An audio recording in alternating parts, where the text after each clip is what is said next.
Tired of hitting paywalls every time you try to create cool visuals for your brand?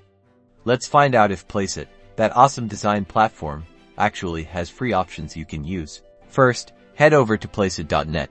You don't even need to sign up yet, just browse around. See all these mockups. Lots of them are locked behind a subscription, but keep scrolling. Placeit often offers free templates you can use right away. Look for the little free tag on the thumbnail. To make it even easier, use the filters. Most categories have an option to filter specifically for free items. This saves you tons of time scrolling through paid options. Found a free template? Awesome.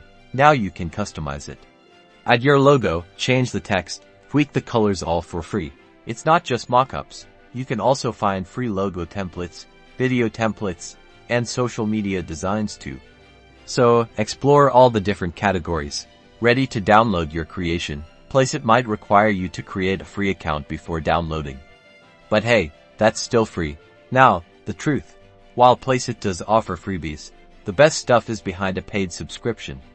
But those free templates are a great way to get started and see if Placeit is right for you. So, get creating.